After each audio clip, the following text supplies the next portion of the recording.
underdog. I've been through it all.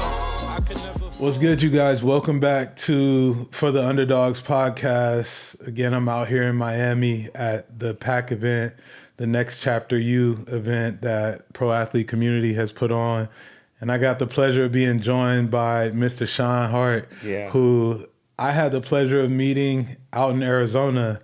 And he gave a super powerful speech on stage, and man, it was super dope to hear and just see the way that he controlled the crowd and really grabbed my attention from the start. So I'm excited to talk to him, and I think you guys will love it as well. So, man, welcome. Appreciate you being here. I appreciate it, man. I appreciate being a part of this podcast, man. I see you on socials, and I see you killing it. So when you asked me to come on, man, it was like a no-brainer, bro. Yeah, man, that's dope. I appreciate you being here. Let's talk about keynote speaking. And how you kind of got into it, because I feel like you have a unique skill set. And you're able to adapt in many different ways and kind of adjust to whatever the crowd may be giving you.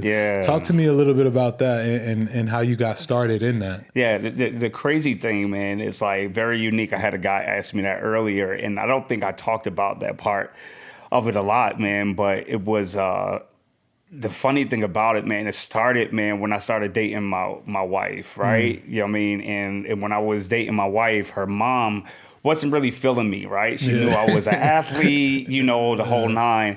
And I really wasn't showing a whole lot of, God in me, right? So her mom was super protective. And so I would come over, she would always just like, she'd be cordial, but, wasn't going all in.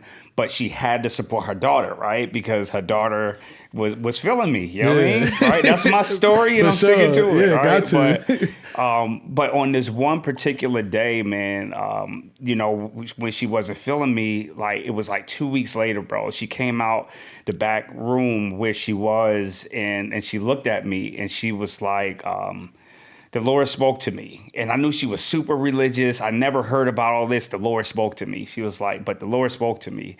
And I'm like bracing myself. And she says to me that the Lord said that he's calling you to preach. And bro, that was like, I wasn't even saved then, right? I didn't know really anything about the faith, man. And so fast forward about, 10 years, man, went through salvation, the whole nine, just started preaching in the church. But when I was working in the prison with what she had planted that seed, really started to cultivate. And once I got into the prison and started serving men, I was given a platform to where I was speaking a lot more. And God just began to open the door for me to use my voice and use the anointing he placed on my life, man, to heal men, right? To heal people. So that's where it started, bro. What does that feel like, speaking in a prison? Obviously, a lot of people might be intimidated by that. And I would imagine you probably had some of the same feelings around it, but what is that like? Bro, the crazy thing, like I never wanted to work in the prison, right? Because I wanted to go to the NFL. Like that was what I thought my trajectory was.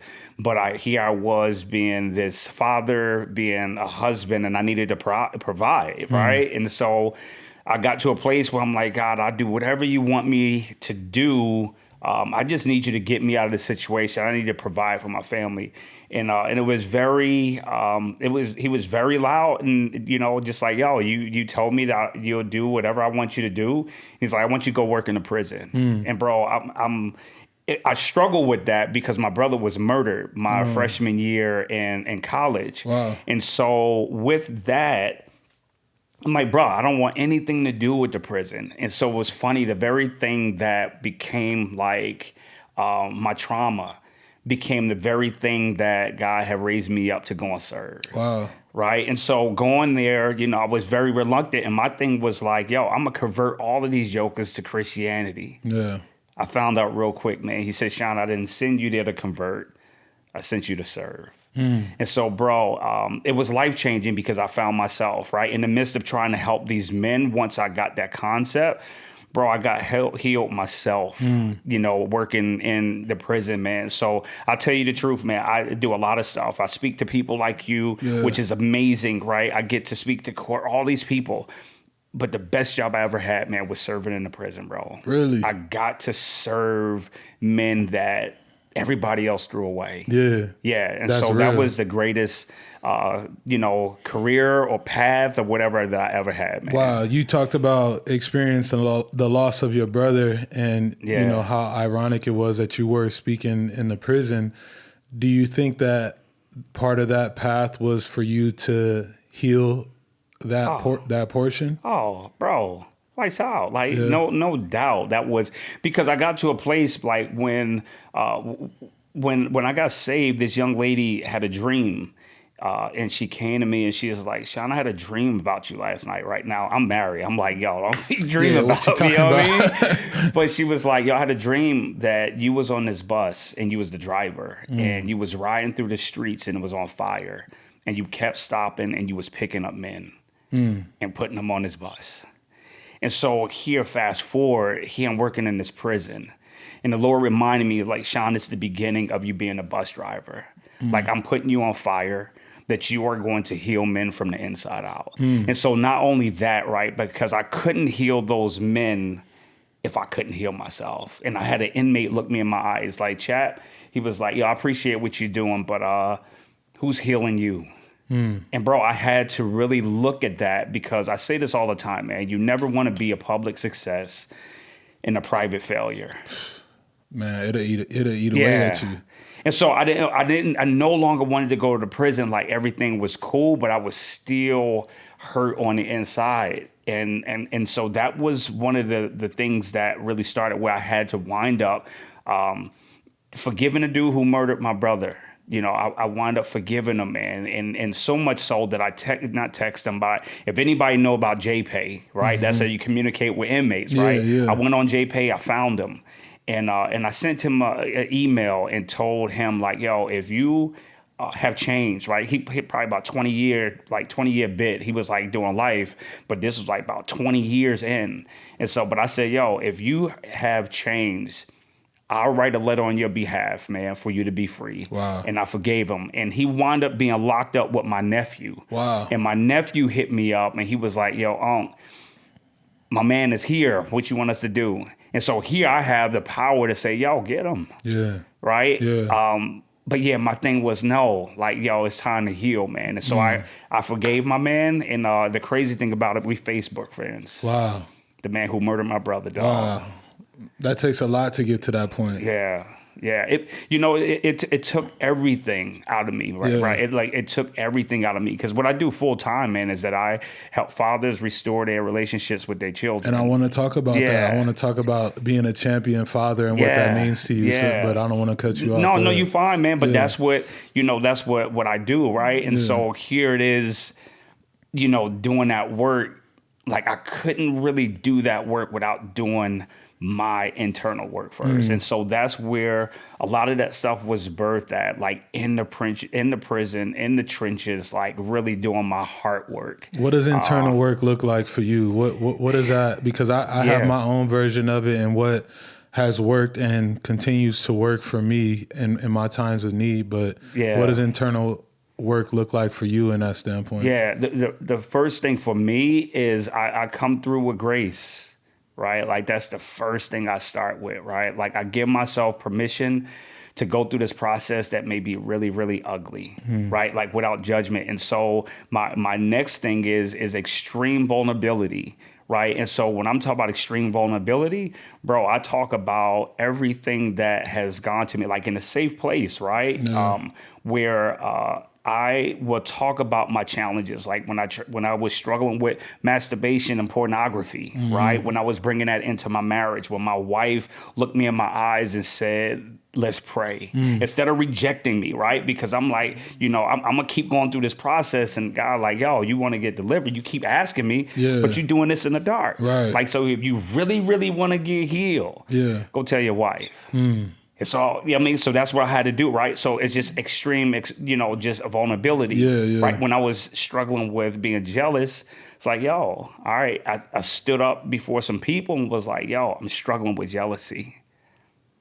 Yeah, so because my thing is like, yo, if I want to get delivered, I got to confront them, right? Because I can say I'm no longer jealous, but if I'm sitting here with you, and I'm still jealous and I'm wrestling. Like, bro, no, I need to talk about that. I need to strip the enemy of everything so he can no longer hold me in prison. Ooh. And so that's what that looked like for me. Everybody's is different. Mine is confronting it, exposing it in the safe space for people to hold me accountable with love and grace for me to process, and let me process it the way I need to process it. I love that. That's powerful. Talk to me about the art of storytelling, man. Yeah, man. You have, like I said earlier, you have this unique skill set in which struck me, to be honest. Like the way that you can curate a story and tell your story is super special. I think you have I think the skill set is so different, because I can tell that you can do a lot of things on the fly. Yeah. But you also have your stories that you know when to pull them out the bag. Yeah. You know? So talk to me about the art of storytelling and how one goes about picking stories. I think, like I told you before, when you are speaking in terms of like things you've experienced and whatnot, a lot of people have a hard time knowing that they experience something that isn't normal. So how can you go about speaking on things like that and curating stories? Yeah. So, man, you make a very good point with that, right? So one of the things that I tell people, man, that I ask people when they start storytelling is like, do an inventory, right? Like do an inventory, because a lot of times, man, we overlook all of the little moments, right? Like I went out running this morning with the guys at PAC. Yeah. And bro, I came away with a story, right? Just with that little moment, right? And I might share it, but my thing is, man, is that there's so many moments in our lives that made us who we are and who we were becoming. And so my thing is that when we start to take an inventory of defining moments, right? And not only just looking at that moment like that was a moment, but let's unpack that moment. Yeah. Like, what were you thinking in that moment leading up to that?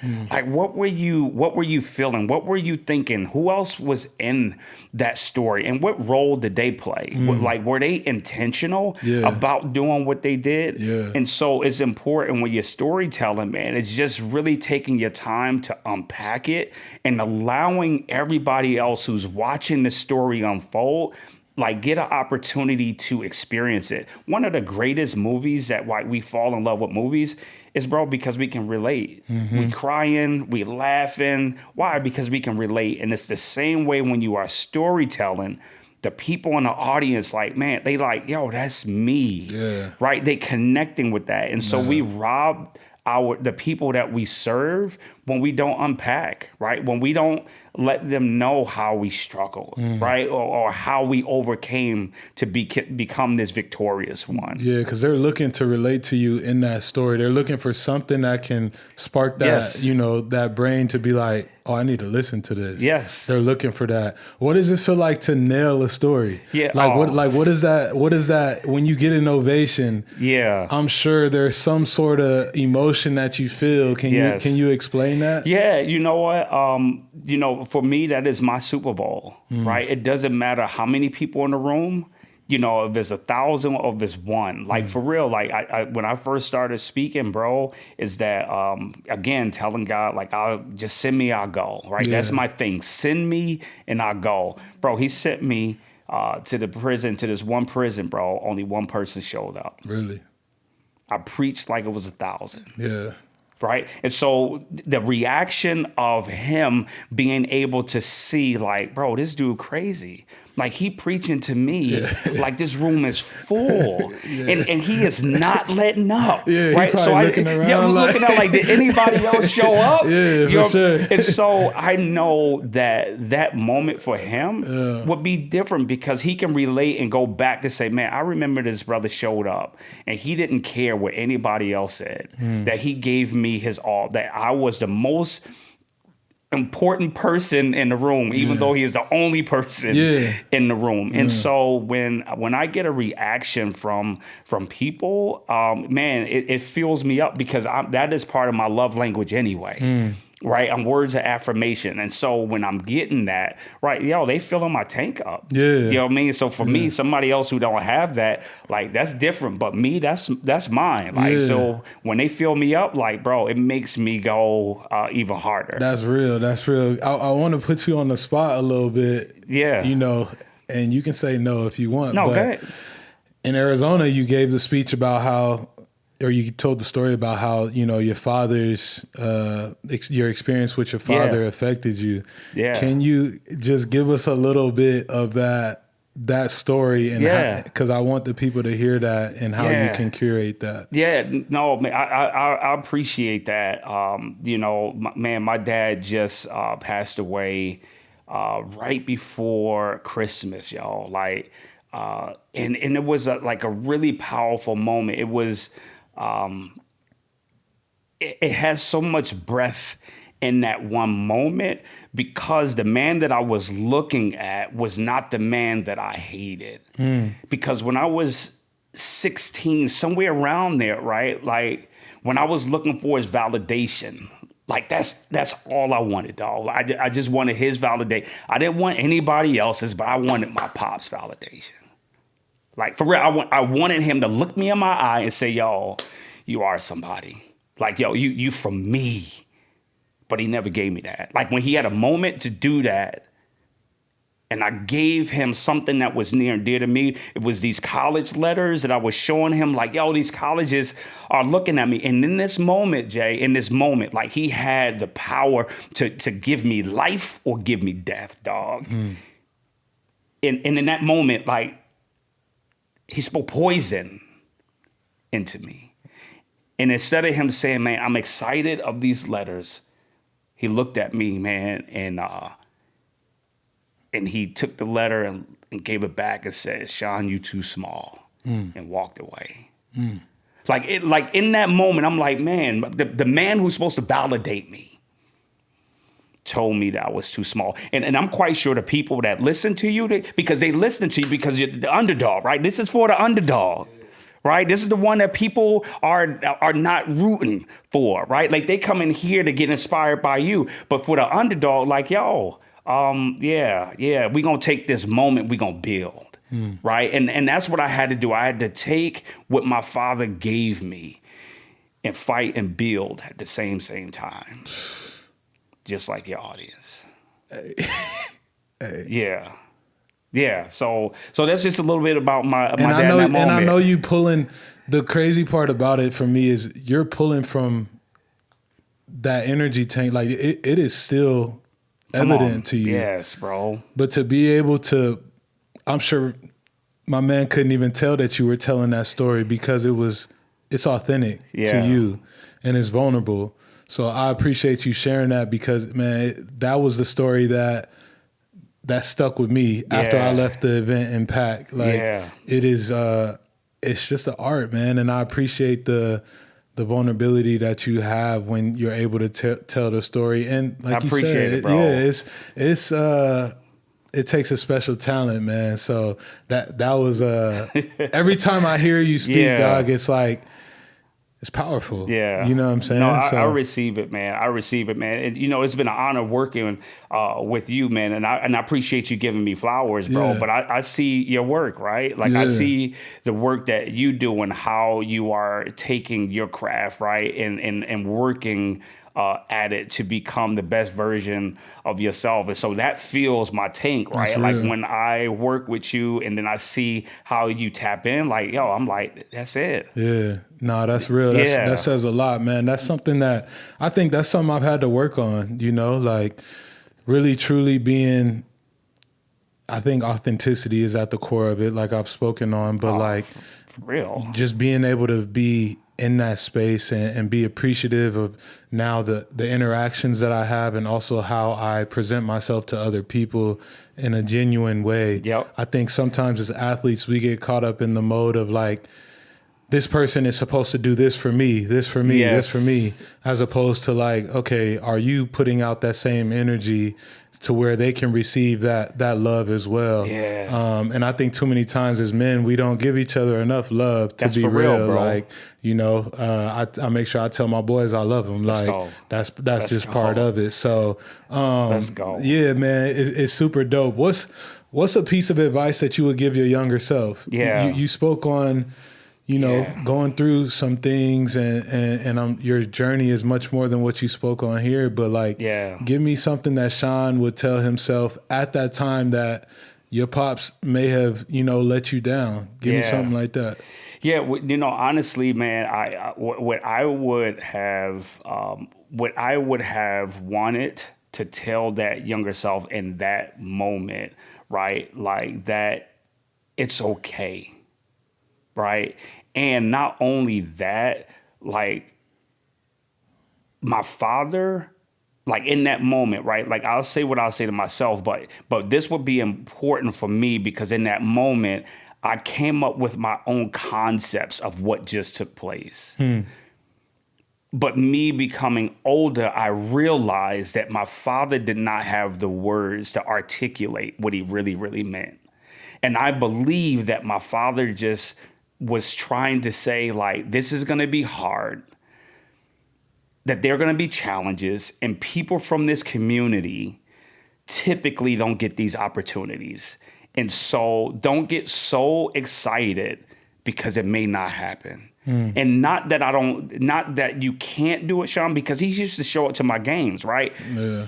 But it was in that moment he didn't have the words. And so when I look back at my younger self, man, is that I would really want Shon to know that he's enough and never shrink when you walk into rooms. Walk in as yourself. Walk in as myself. And I have opportunities has come. I have grown when I have embodied who I really am. I don't meet amazing people like you, right? If I am being a fraud, just doesn't happen, right? Yeah. Because you got to think about it. You praying, you asking to keep your circle clean. So somebody like me who's a fraud can't show up in your space. Facts. Right? So other people that's good people, they trying to keep all the wolves away. Yeah. And so I ask God to send me to those that I'm assigned to. That's real. Yeah. I love that. Tell me what PAC has done for you, Man. and what it feels like being around, you know, athletes, current, Yeah. former. I'm sure it's a powerful room to be in. Yes. Tell me what PAC has done for you. Man, you know, honestly, man, PAC has done way more for me than I have done for PAC, right? PAC for me have, you know, I show you my vision board, right? And in my vision board, we in 25 and 23, I woke up one day in the beginning of the year and I put on my vision board that I want to speak to pro athletes. Towards the end of 23, I get a phone call from Travis saying, yo, Shon, I need you to show up on my training session. Can you talk to some athletes? Not knowing that it was going to open up a door for other opportunities, right? Then 24 comes around and I say, Lord, I want to speak to pro teams. And then what happened? Pro teams start reaching out. And so where I thought and my desire through playing collegiate football was I wanted to go pro. I thought that was my path. And coming to PAC, the Lord revealed to me, is like, Shon, I said I'll send you, but not the way that you thought you was going to go. And so PAC was an answer to that little boy in me, where that one piece still wasn't fulfilled. As I'm raising a family, helping other people, but that one piece still was, and the Lord used PAC to feel that one piece of that little boy who wanted to experience that. So PAC has given me so much life, man, letting me know that I belong. And you brothers don't even, and I don't know if it was you or somebody else, man, but somebody on a coaching call one day, just out of nowhere was like, Shon, I want you to know that you belong. Bro, they didn't even know what they were saying, right? I didn't give them anything to trigger that. They just came out of nowhere, was like, Shon, you belong. And bro, that was even more validation of what the creator has placed on the inside of me. So PAC has just supported, solidified, and helped that one part of me that still was needing to be touched. I love that. That. What's on your vision board now? You spoke about the vision board. What's on it now? I'm sure you got something that you're aiming towards. What does it look like? Yeah. So my vision board now, man, is my organization, working with fathers, so my desire, man, is that I want to take our model and take it across the country.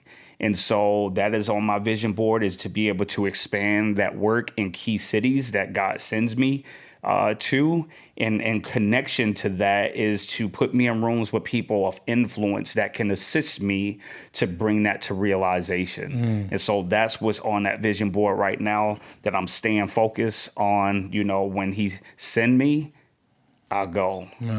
That's powerful, man. I appreciate you pulling up, man. Absolutely, man. Yeah, I had wanted to have you on as soon as I found out you was gonna be here. Yeah, bro. And keep doing your thing, man. Because the way that you're, how talented you are, and the nature of how you go about your business is dope. I appreciate it, Jay. I love what you're doing, man. Bro, I'll always be rocking with you, man. Appreciate for the underdog, that. dog. Yeah, that's what it is. Appreciate you, man. Thanks. All day. Yeah, for the underdogs, I'm an underdog. I've been through it all.